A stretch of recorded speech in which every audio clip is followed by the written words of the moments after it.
So a lot of people, when they look to do things, there's two types of motivation that people have.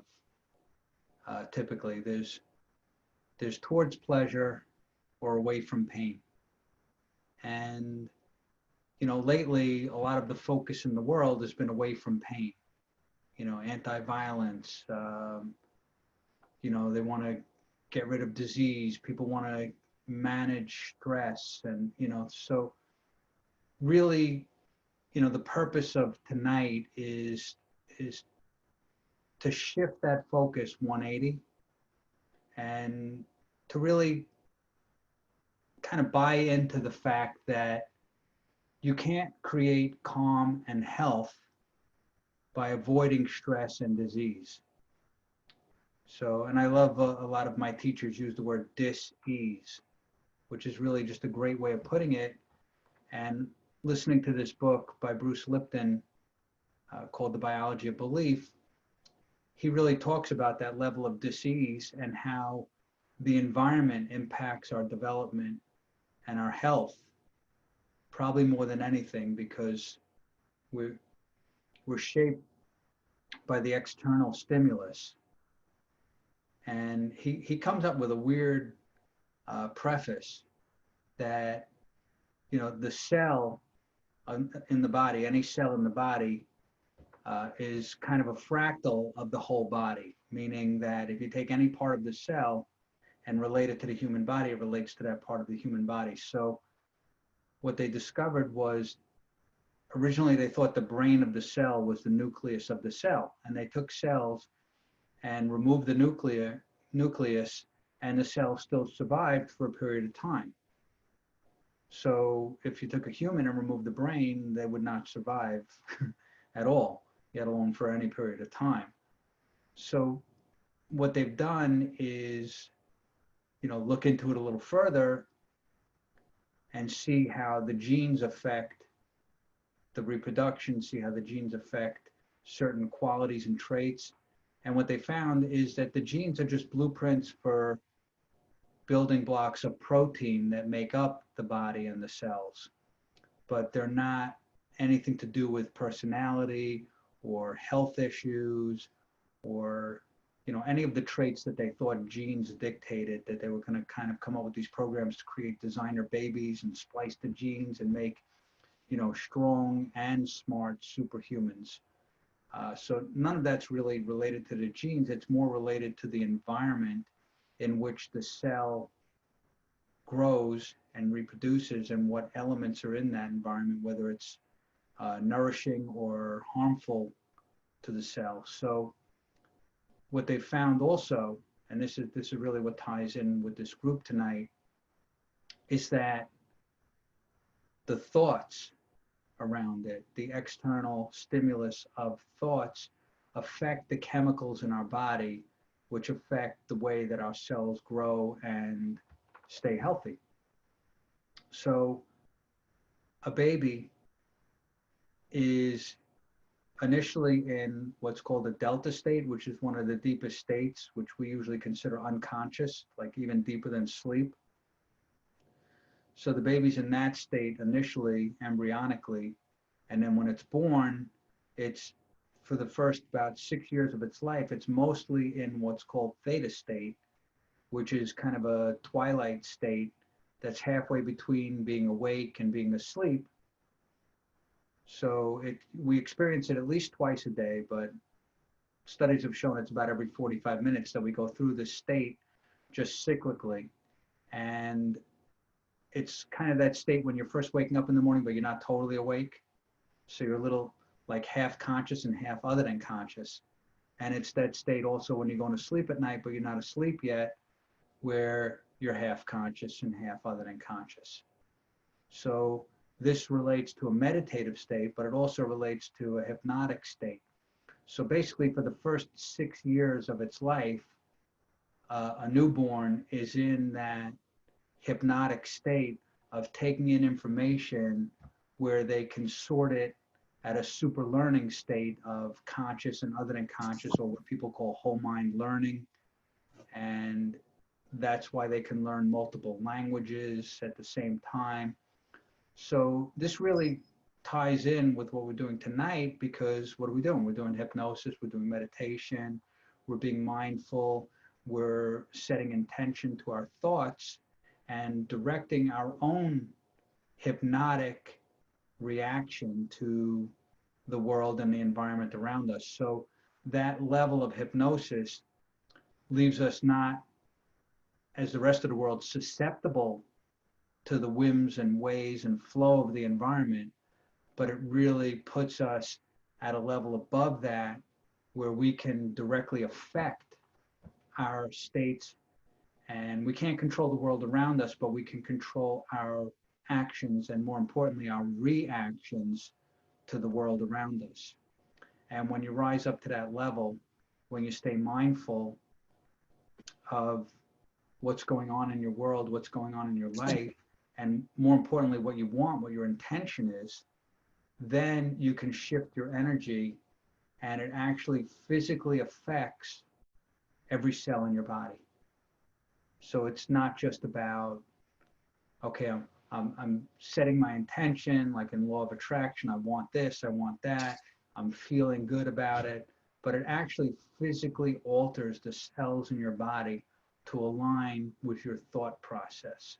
So if you want to get calm, if you want to stay healthy, then the best way to do it is to train your mind to focus on those thoughts and that outcome.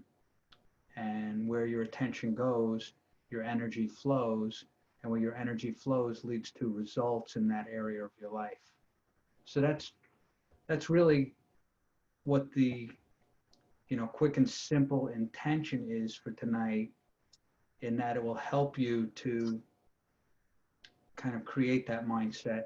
And we're building this over time. For those of you, I think most of you have been here at least a couple of times, if not, um, several more, in that we can collectively and accumulatively shift our mindset so that it becomes a natural state of mind to be calm, to be relaxed, to be healthy, to be focused, to set our intention on what we want and to manifest it into our lives, and to be, to be a creator of your life, to be create your day, create your life, create every moment, create the structure, the cellular structure of your body is the power of the mind.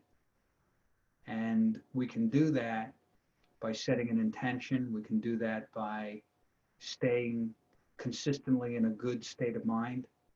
So this is really where they found, from any type of meditation, you're going to receive a benefit on the long-term effects of being able to put yourself into that state, to being able to take time off from the external world, so to say, and reboot your system, recharge, recalibrate, and come back fresh, right? Like a vacation, right? We go on vacation, we come back fresh. Everything's new, everything's exciting again. I can deal with it now. I had my time off and now I can deal with it. And good news is, pretty soon we're going to be able to take vacations again as the world reopens. It's looking very encouraging for that. So the class I taught this morning was on the Disney strategy, using NLP strategies and models for creation. And one of the women who actually invited me to speak there is a huge Disney fan, and she was excited to announce that Disneyland and Disney World and all those places are officially going to be opening, I think, in the next week or so. So this is good news. We're getting back to normal, or what they might call the new normal. I don't know what that means, but I guess we'll all discover, as we let go of our apprehensions. I mean, I've been going places, seeing, friends, and, kind of like no mask required situations, even though before they were a little paranoid. Now people are a lot more open, and they're kind of letting things return, letting things be in a way that's good. So So we'll see how this goes. We've got 4 or 5 people here tonight, which is not the direction that I wanted to take this group, but you're here, and I honor you for showing up. I appreciate you being here. I love doing this. This is something that, it's my pleasure to give. And when, you know, when we get to the point where I'm pushing people to come is probably when we'll kind of like at least stop for a little while and see what happens. But I'm willing to do it as long as people are willing to show up. And, that's my world, in that, I'm here to give you an experience of a space where you can meditate, to explore a better or maybe even the best version of yourself, in a way that you begin to create that. You live into it. So you've got an ideal for yourself. You've got standards you want to live up to. You've got things that are important in your life. And sometimes we kind of fall away from making those happen on a regular basis. So sometimes it's just letting it happen. And that's kind of where the meditation comes in, is to allow you the space to just be, like literally just be. And that's where, it can either just be totally blank slate, clear your mind. It could be an opportunity for thoughts or solutions to come in. It could be an opportunity to allow your body to restore itself. One of the things that happens when we sleep is there's kind of this fluid that goes through the brain and washes over and removes any toxins on the surface of the cells of the brain. So I think metaphorically, from my experience of hypnosis and meditation, is kind of like allow that flow of energy to go through your system and cleanse you, and kind of give you a chance to start fresh, right? To just be cleansed and fresh. Like, we take a shower, we take a bath, we clean ourselves off, and we feel fresh. I know for myself, no matter how awake I am, I'm always more awake after taking a shower. No matter how good I feel, I always feel a little bit better after taking that, especially in the morning shower. And it's refreshing, and it just feels like, okay, I washed off everything from the previous day and night, and now I'm coming at it fresh and clean, ready to accomplish what I need to accomplish during the day. So a lot of people are, getting busier, and as we get busier, we go back into the world, but there's still, experiences of stress that we're going to face, but we don't have to respond with a stress response. So, when we respond in stress, what happens? Well, we contract, we cover up, we move back, run away maybe. So, the typical fight or flight response. So there's really only 3 responses in any situation: fight or flight or do nothing is our response to something that's attacking us or threatening our environment. So we can rise above that, and we can stay in that neutral state, or maybe even raise the vibration to a more positive state, so that it kind of unwinds all of that negative, disruptive energy that's around us. And really, just by focusing on what you do want, and kind of going so focused that it's all you can see. Like if you put on the blinders, this way for a racehorse, they put on the blinders because they don't want the horse seeing the other horses that are around it. They just want it focused on the finish line. And that's it, straight ahead. That's the only direction the horse needs to think about. The jockey is paying attention to all the rest of it.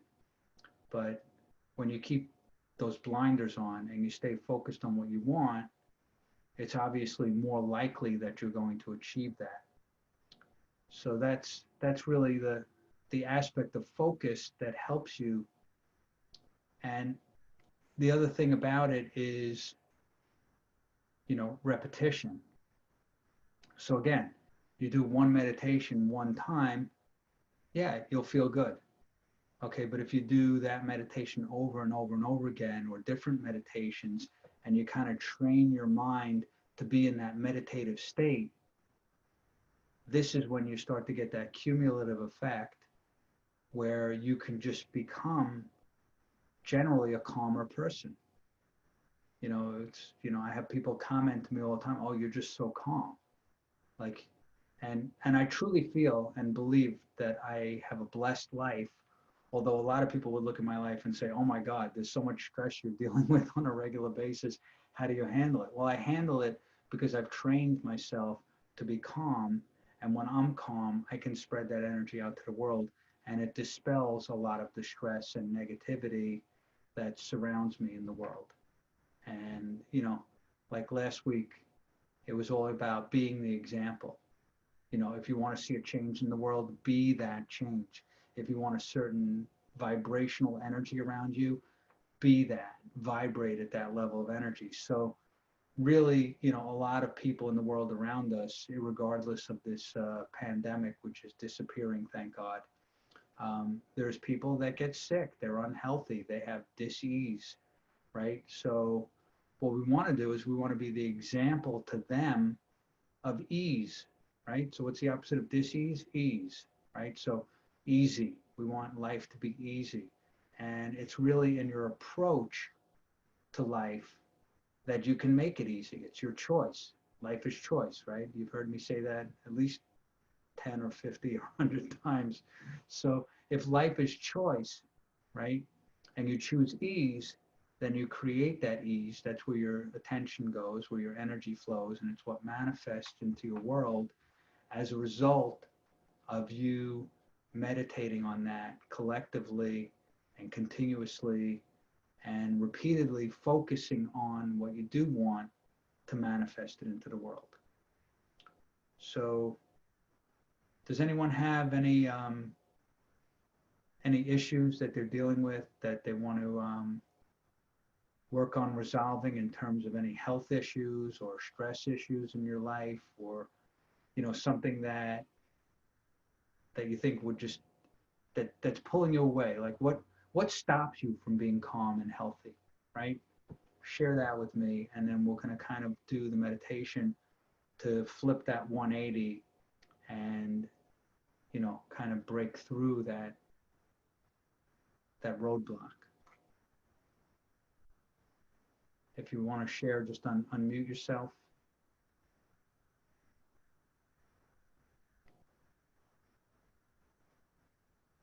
Did I put you all in trance already?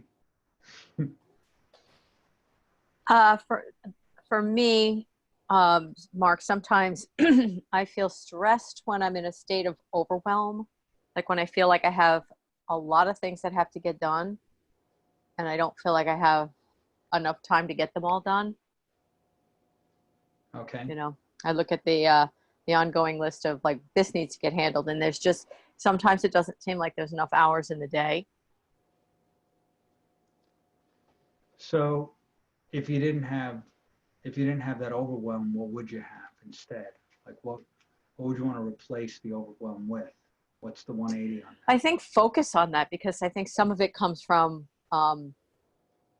like some procrastination, just not effective utilization of the time that I do have during the day. And so I spend more time doing things that aren't the priorities, Right. so I think reprioritizing would create less stress for me. Cool. So cool. I'm going to teach something real quick on that I think will help you with this, and it'll probably help everybody, because I know, I've gone through this a lot in my life. But to first off, one of the coolest things is to have a not to do list, right? So there's all these to do lists, and they fill us up with busy stuff. But having kind of eliminating some of the stuff generically and saying, no, this is just something I don't do anymore, or something you can delegate or have someone else do, that frees up some of your time.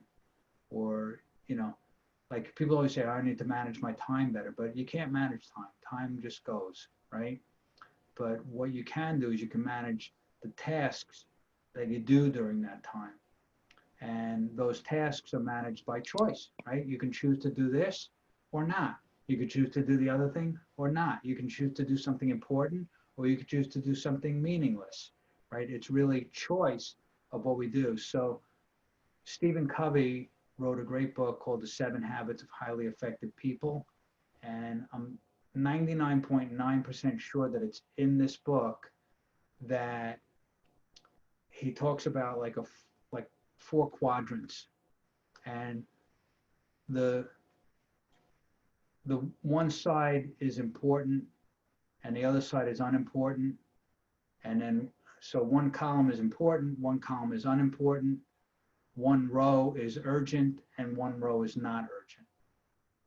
So the top on one side is urgent and important, right? So that's quadrant number one, is urgent and important. These are fires, they need to be put out. They're both urgent and important, right? So if you want to prioritize your tasks, it's kind of, you have to take care of those. It's almost not even a choice, or it would be really bad if you didn't take care of those. These are fires that need to be put out. But the thing is, they're your fires. They're not someone else's, they're yours, or at least you're heavily involved in it, and it's important to you, and it's urgent to you. So that's quadrant number one, is urgent and important. Okay, people spend way too much time there, but I'm going to get into the allotment of percentage of time in a moment. But so below that, quadrant number two is important but not urgent.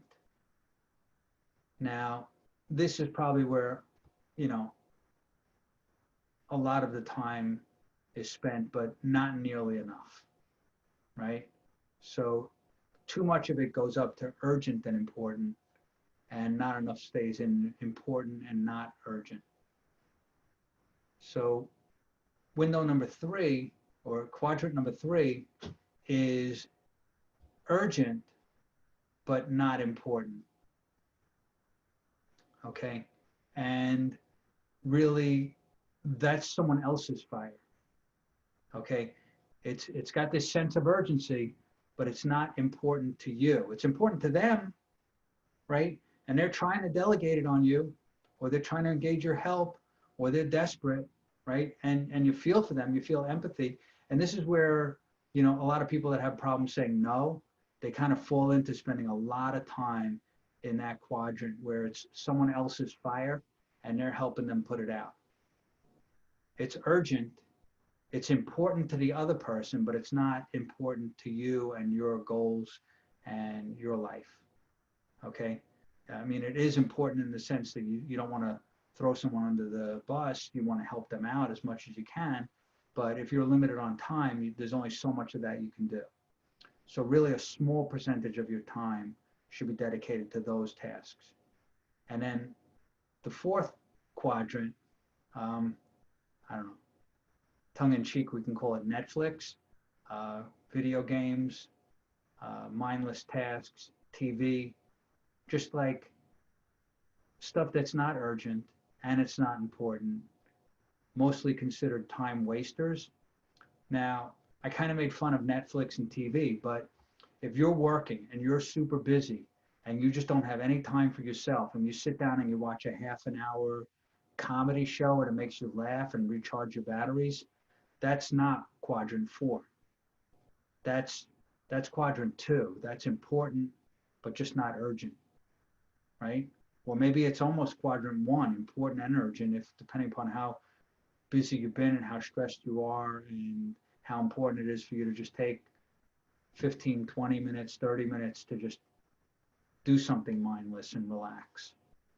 You know, I had one of my clients years ago, I actually, when I met him, he was working for UPS. He was just driving a truck for UPS, and no offense to that, but this guy was a multimillionaire. And he had his own stock brokerage company. He had, back in the early 90s, he had a $500,000 house in Colorado Springs, Colorado, which, like, in New York money, it's like $5 million house. So, he was doing well. And when the market crashed, he had lost everything. And then, and he lost money for friends and family and his clients. And he wasn't in a space to do anything. So he came back home to his parents in Connecticut, and he just got a job driving a truck for UPS because he didn't have to think. He just had to like show up, do his work, go home. And he did that for about a year until it made him nuts because he's a true entrepreneur. He flew back out to Colorado, and one day he was watching a bunch of friends playing softball, and he noticed that there was a concession stand, but the concession stand was closed. So he went over and he saw a number on it, and he called the number, and they're like, yeah, we got like 5 or 6 ballparks, and all the concession stands are closed. Do you want to rent them out? So he rented them out. They already had all the equipment inside. He bought all the food and condiments and everything, and hired a bunch of college kids or high school kids to run it. And boom, he was in business. And then last I heard, he was talking to all these big sports complexes of doing their concierge uh, vending booths. So, you know, taking that time off, say, how could this guy, he's so successful, just drive a truck for UPS? Well, he needed that downtime to get himself into uptime again.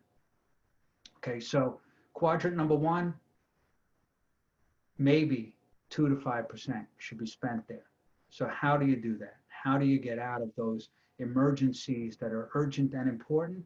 Is you become more proactive and you handle them before they become urgent, right? So by putting them in quadrant number two, where they're important but not urgent, you can then handle them before they become urgent.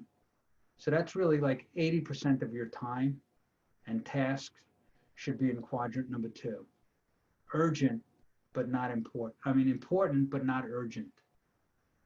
Okay. And quadrant number three, where it's urgent, but not important. Okay. That I would say again, maybe 2 to 5% there. And I think you know what I'm going to say about window number four. Zero. Okay. As best as possible, avoid quadrant number four because it's not important and it's not urgent, right? If you get every single thing else done in your life, then you can hang out in quadrant four. But, it's really minimize that. And you'll find if you really take any of your tasks during the day, like do this journal, you know, it's a little bit of a tedious task, but if you journal at any given moment what you're doing, and then at the end of the day look at what the tasks were that you did during the day, you can very easily start to shift things away and migrate them more towards quadrant number two. So that's my time management course because it's really about task management and it's really about choice. Life is choice. If you choose to do things while they're important but not yet urgent, then you stay in quadrant two. And of course, things are always going to come up that are in quadrant one. There's always emergencies, unforeseens, or things that you just couldn't get to, or you didn't have enough information. All of a sudden, it becomes urgent and important, and you handle it. But if it's 2 to 5%, it's not going to stress you out like if it's 20 to 30% of your tasks in that area. Because then you're always running, trying to catch up, and you can never get caught up. And it just becomes more stressful. So the thing is, when you manage your tasks and you look at the quadrants of where it fits, and you track during the day what you've been doing and where it fits in those quadrants, you'll find that you can quickly eliminate a lot of the stuff that was in quadrant four, and maybe even a bulk of the stuff that was in quadrant three. And then as you ongoingly take a more proactive stance, will take care of things in quadrant number two before they get to quadrant one. And you'll have more time to do that when you have the not to do list of things that were in four and three. So I hope that's helpful.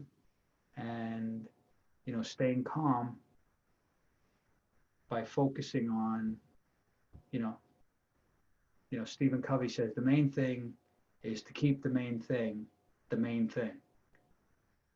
which is really about that level of focus on the tasks that are most important to you. Because even if one thing's important and not urgent, and another thing's important and not urgent, then you go with which one is most important.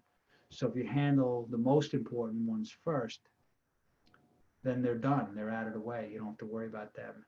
And that in and of itself relieves a lot of stress and pressure because you don't want it to migrate into quadrant one, where it then becomes urgent, and then you're doing it with a lower quality because you're more rushed.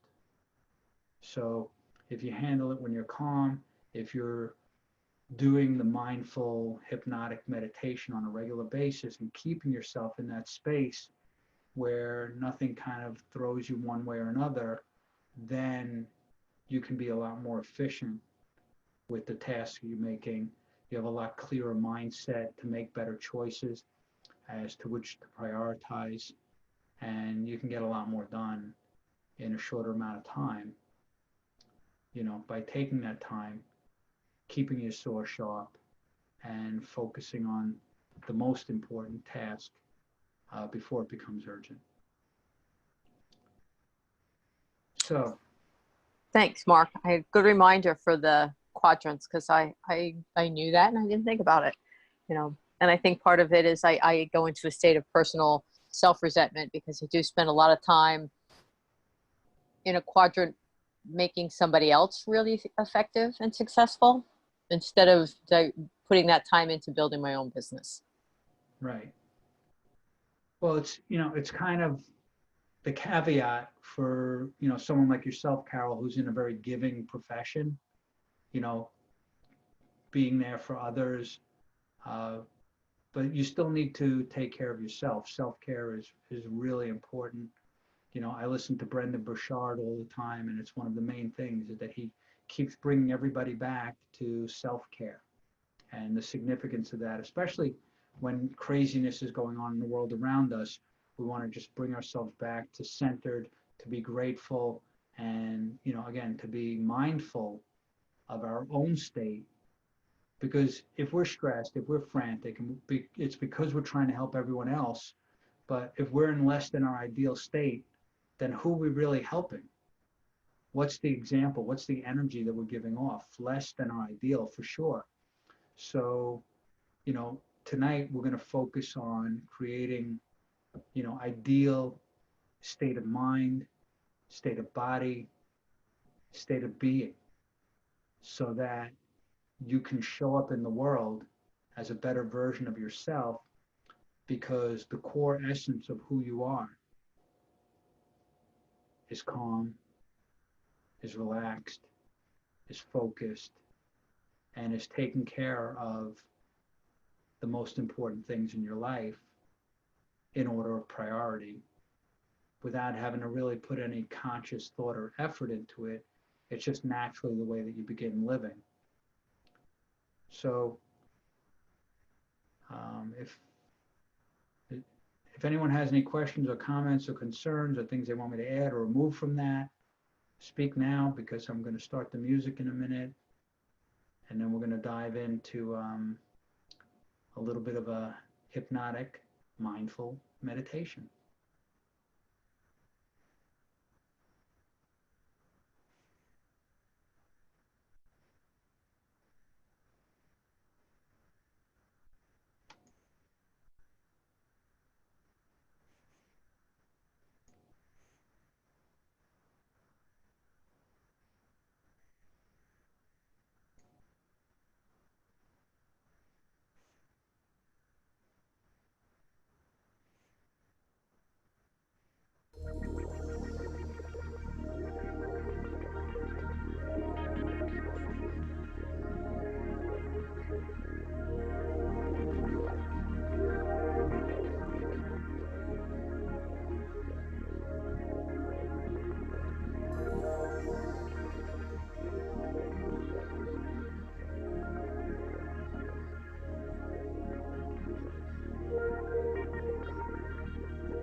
may find yourself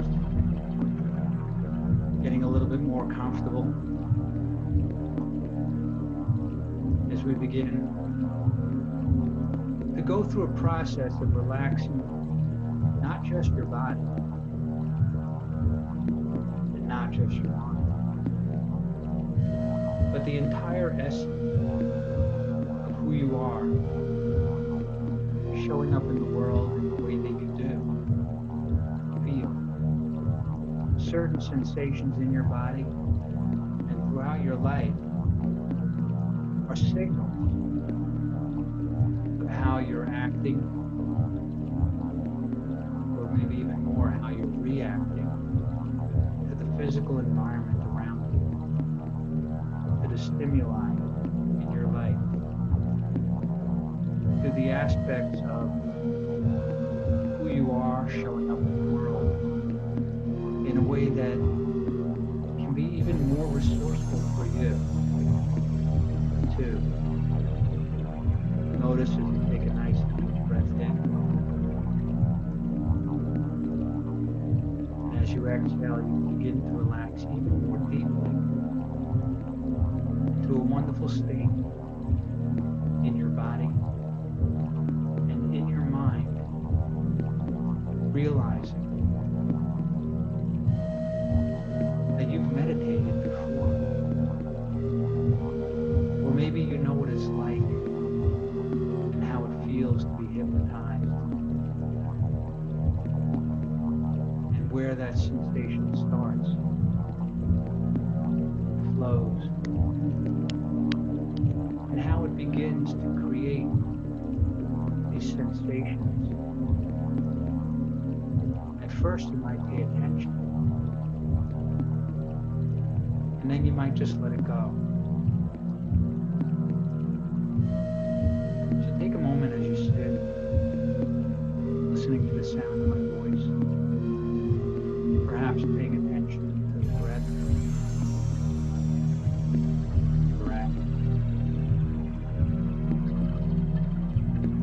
and just notice, scan your body, and just notice if anywhere in your body there's any form of stress, tension, tightness. Let it go. Let it become loose and relaxed. Any thoughts in your mind that are distracting you, causing stress, you can just let them go.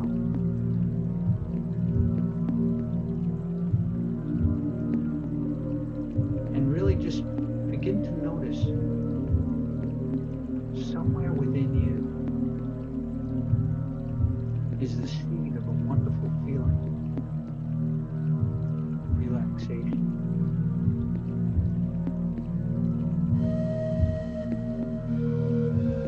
And take a moment now to think about, picture, imagine where it might be. And imagine it expanding. And if it has a spin, you can notice which direction it's spinning, which direction it begins to flow. Maybe even allow it to give you a signal that you can feel in your body that this relaxation is beginning to spread and grow.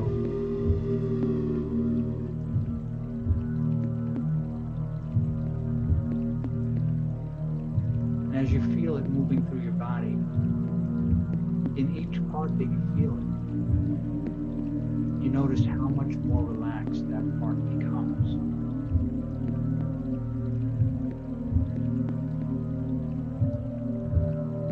And you may even find,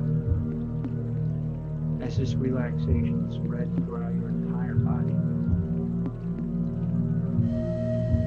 that you actually are beginning to let go of tracking any physical sensation in your body, almost as if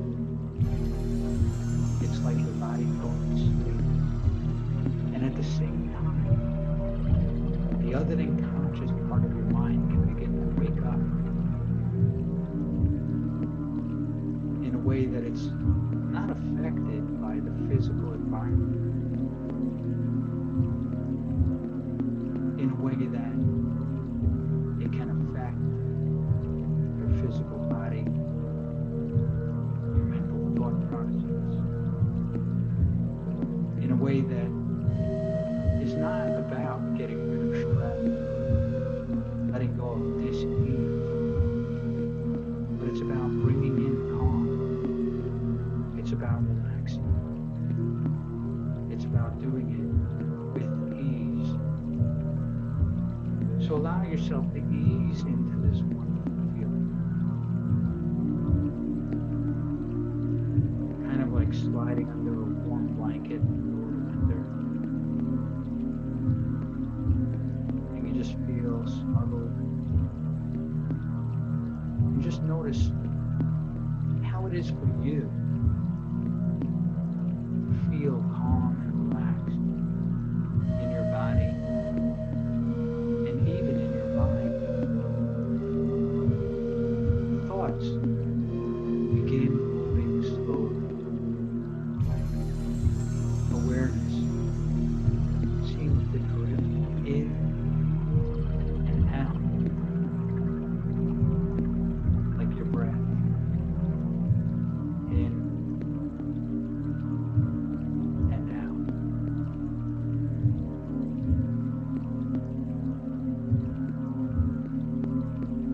As you scan your body, searching for any little nook or cranny that might need an even deeper fusion of relaxation and calm and ease, and filling that space with calm and relaxation and ease.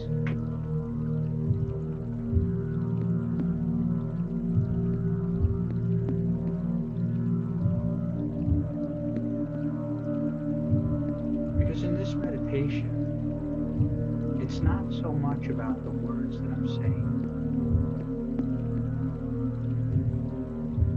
It's more about the space in between the words. This space gives you the opportunity to become even deeper relaxed.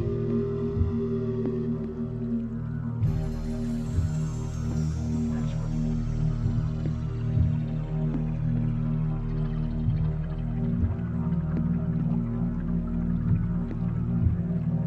And really the purpose of this relaxation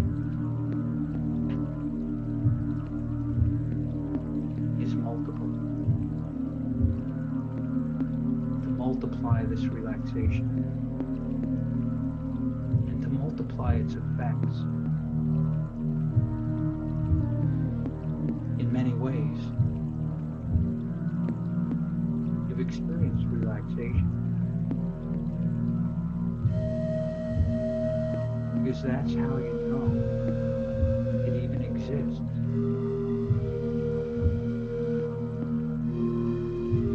And because it exists, and because you've experienced it before, you can experience it now, only better, or more deeply, or in some sort of way that you experience it more enjoyably, more naturally, perhaps even effortlessly, experiencing this wonderful feeling in your body. As you listen to the sound of the music and the sound of my voice, simply guiding you on a journey.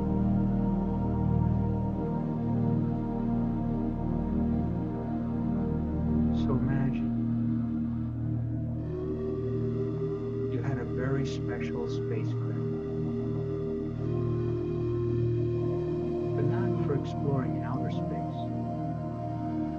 spacecraft is for exploring inner space. And it has the most amazing scanning system within it. And as you imagine getting into this spacecraft, and then magically the spacecraft shrinks down to smaller than the size of one cell of the human body. And you find yourself inside of your body, inside of this spacecraft, scanning all systems as you explore your entire body,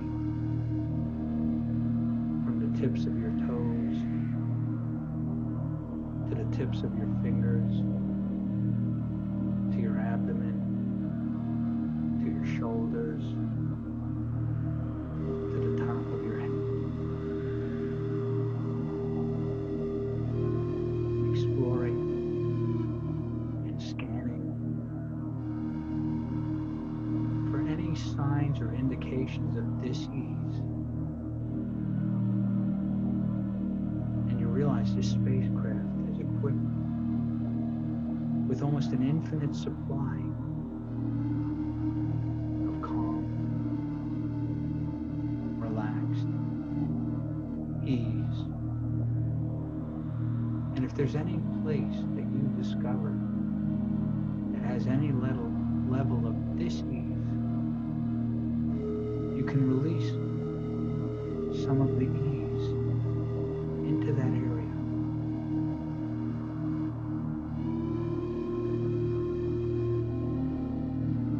And feel yourself getting healthier. Feel yourself becoming calmer. More and more relaxed. Relaxing all your muscles. Relaxing your thoughts. And filling all the spaces with ease. Simple ease. Relaxed and calm. Focused and happy. Feeling good and enjoying your life.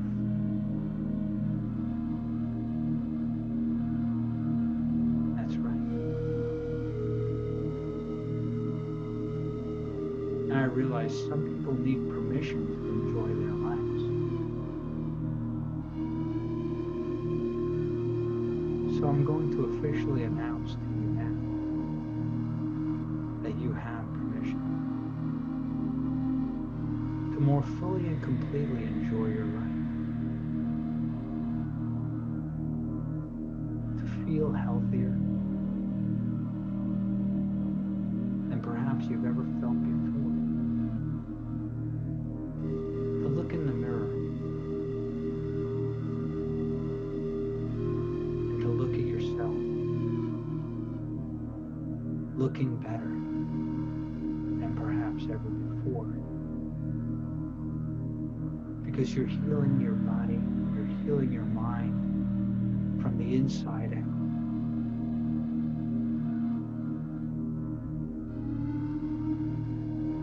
And feeling it all over.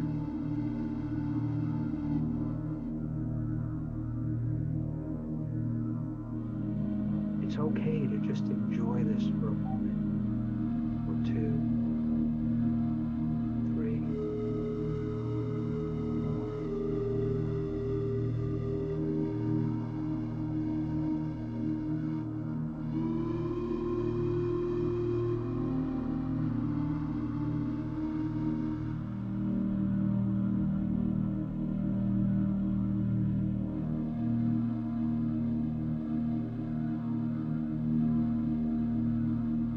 Your inner voice can support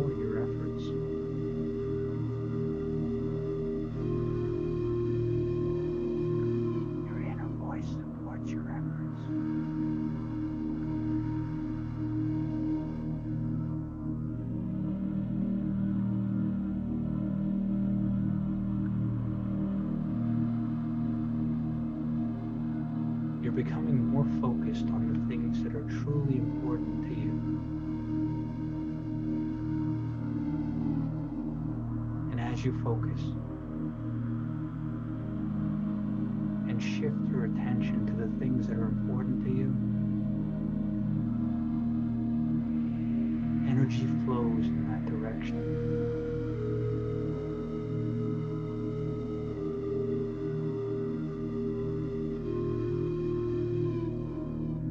And you may find yourself accomplishing things easily and effortlessly that previously might have seemed like hard work, and now they're just so easy. Because you've filled your body with ease. You now live and breathe and exude the energy of ease. If anything comes up in your life, people are going to say, wow, you did that with such ease. You stayed so calm. You look so relaxed.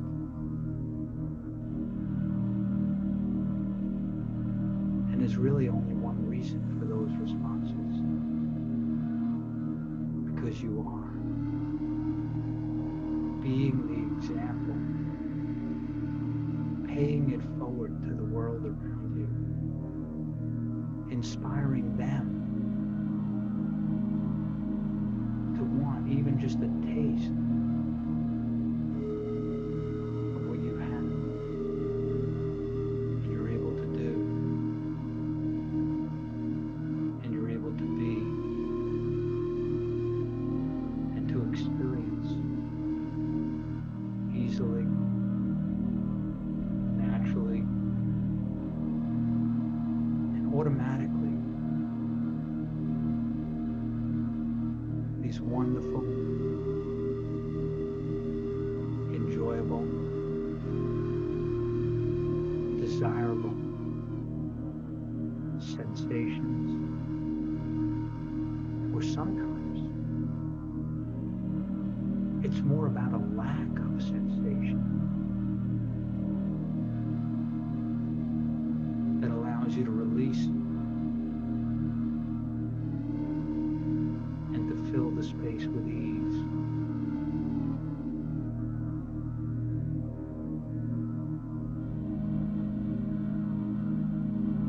Live with ease. Breathe with ease.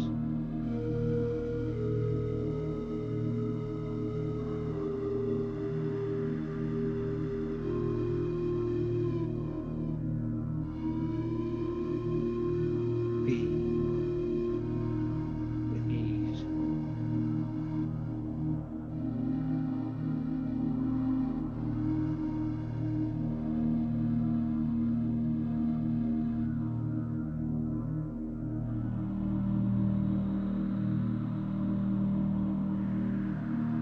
As you train your mind to do this,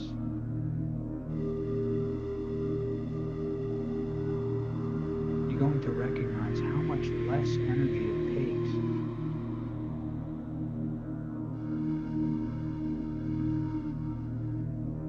as you stop resisting and you start enjoying the wonderful feeling of ease in every cell in your body and how it's creating health for every cell in your body.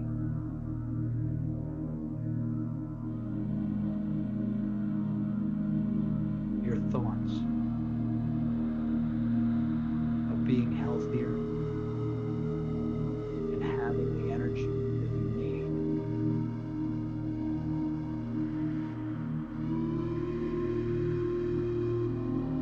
Affect the structure of the way that your cells are able to heal and to survive the elements and to thrive.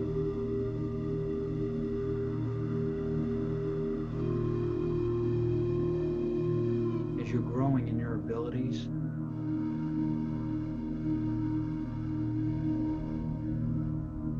to live with ease.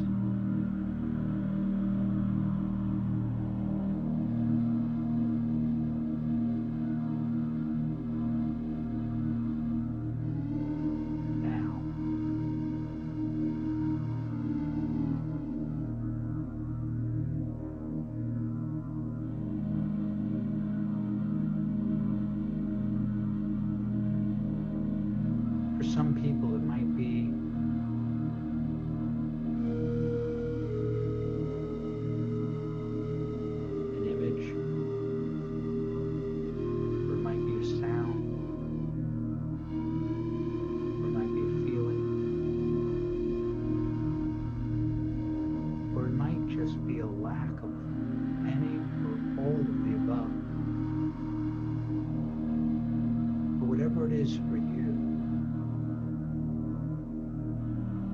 Take the next minute of clock time, which can be all the world of time for you to enjoy, either feeling or not feeling, that which allows you to be in this state of total and complete ease.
All the time you need.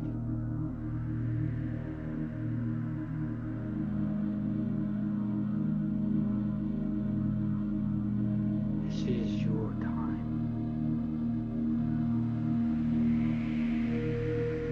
This time is important for you.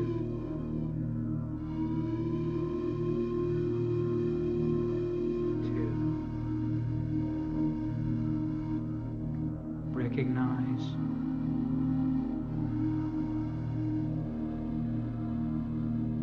how you're able to create this level of ease, calm, relaxed.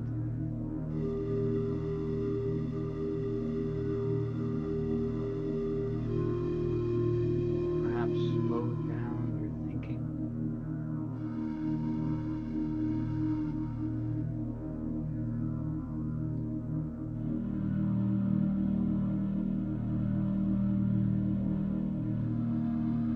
Sounds and tones of peace,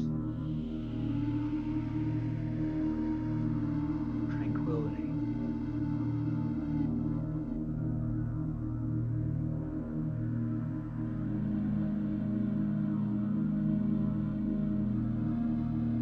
Enhancing your ability to meditate.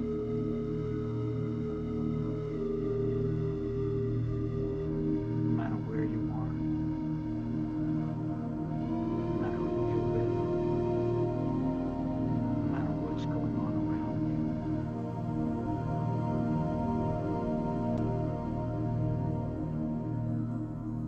you. This is yours. For you to enjoy. It's your time.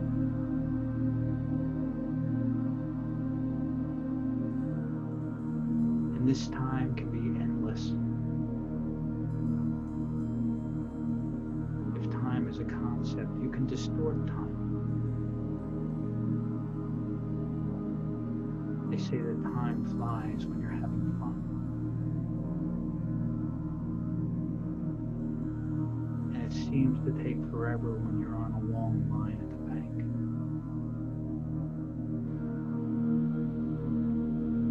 What if you could switch that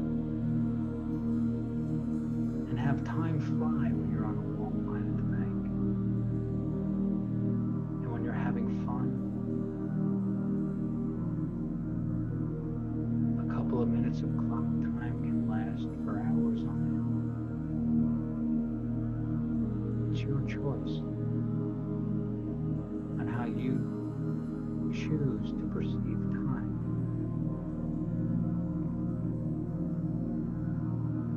And the choices that you make during that time. And the tasks that you do determine just how much you accomplish in a more calm and relaxed, easier way. So in a moment, I'm going to count from 1 up to 5. And as you ease yourself out of this relaxing trance, at the same time, you can lock in this wonderful feeling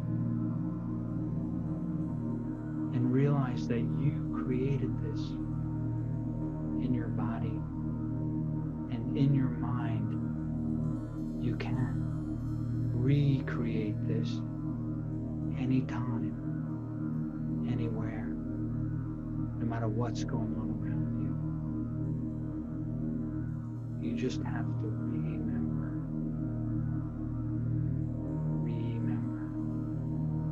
and you will.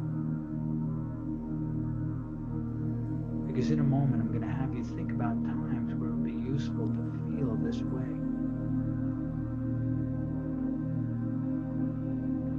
Maybe just for a split second in time to offset some stresses,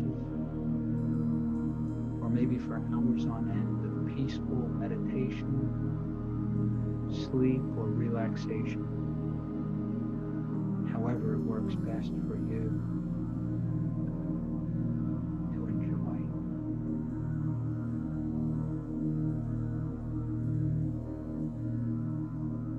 One.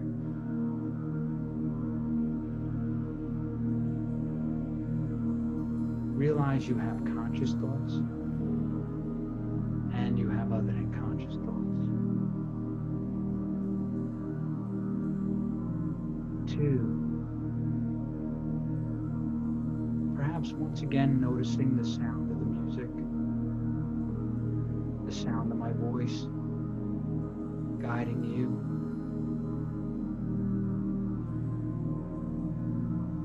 Prompting you to ease your way back and lock in those good feelings. 3, perhaps one small movement in some part of your body and noticing it. 4, bring your awareness fully back into your body now. Starting to move your body and preparing for 5.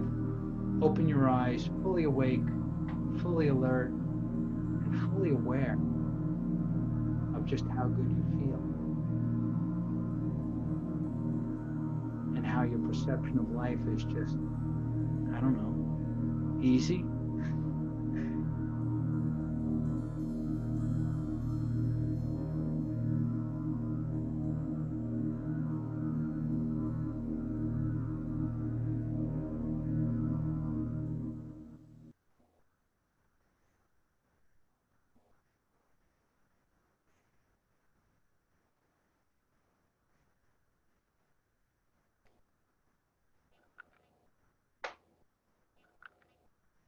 So as you're ready, you can kind of come all the way back only as quickly as you realize that any good feelings you had in your body and in your mind, you created that. Any benefits you receive from this are entirely your fault. And that's a good thing. To be responsible.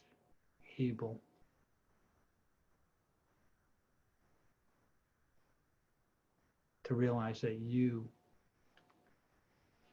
fully and completely affect your mind and your body and your health and your level of ease so that you can let go of dis-ease and take on more ease, because it's easy, isn't it?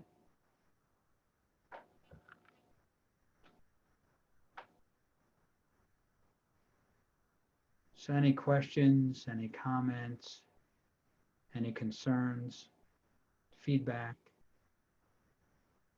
takeaways?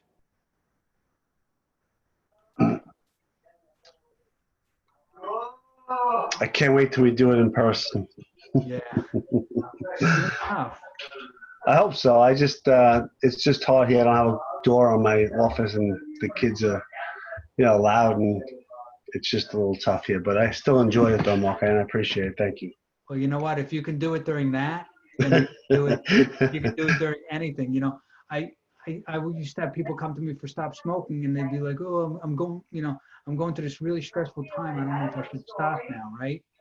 And I'd be like, "This is the perfect time to stop, because first of all, you got my support, and second of all, if you can stop during stressful time, most people smoke because of stress. So if you can stop now, then everything else is just going to be easy." Makes sense. So yeah, I mean, I've hypnotized people in Kennedy Airport back in the day when you could actually go in as a non-passenger and sit in the waiting area. And I had this guy, a client of mine, a business client, and he never told me that he was afraid to fly. And he had a business meeting in Chicago, and he had to get on the next plane to get over there. He didn't have time to take a train or a bus, which is how he normally went, and I didn't even know that. And I hypnotized him. He got on the plane. But with all the noise going on, with everything going on, I just utilized it all and helped him to get into that ideal state. And he let go and went. So I commend you. But I know Bryant did a meditation on Saturday morning to a small select group of people. So I'm going to speak to him this week and find out when we can use the room, and then maybe we'll just either do both or see how we can do it, just to shift to doing the live and in person, because I prefer that as well. But this has been great. I think this is week 15 we've been doing this. So, lots of good recordings in the archives, and lots of good experiences that people have told me they had. So I'm grateful for you all being here and making this possible. Yeah, Appreciate that you do this, Mark, for us every week. I really appreciate it. I look forward to it every week. Okay. Anyone else with any feedback or comments or requests or questions? I'm going to eat dinner. Thanks. Good night, guys. Okay. Good night, Michael. Good seeing you. Okay. Well, if no one has anything else to say, I am going to wrap it up. We're ending a couple minutes early. And I will see you next week. Okay. Okay. Actually, when is the 4th of July? Saturday, next Saturday. Oh, it's Saturday. Okay. So Thursday is still good? So far, yep. Okay. Yeah, it's the 2nd this Thursday. Okay. So I'll put it out in the email. I'll see what kind of response we get. Maybe we'll skip a week and then give people a chance to miss it a little bit so that more people show up next time. Okay. We've had as many as 25, so that's encouraging. I'd like to see those numbers or more. But I appreciate the people that are here. So spread the word. Yes, I invited somebody. They didn't come, so we'll see. Okay. Yeah, I don't know. It's been a weird week for a lot of things, a lot of online stuff. I mean, even the meeting I did this morning, they had 21 people paid and registered, and only, I think 9 or 10 showed up. I think at one point we might have had 12. Yeah. But still, that's half of the people that actually paid to show up. So I don't know. Wow. I guess people are getting back into the real world and they're paying less attention to the online world. I don't know. But to me, they're both important. And I've been doing, courses and meditations in different groups and trainings online since August, since way before this, before we had to. and I'm gonna do more as well as live stuff. So, okay, I appreciate you all. I'm glad you're here. Feel good. Thank Take you, it- Mark. Take it easy. Thanks, Mark. Okay, All right. you're welcome. Take care. Bye, everybody. Okay, bye-bye, everybody.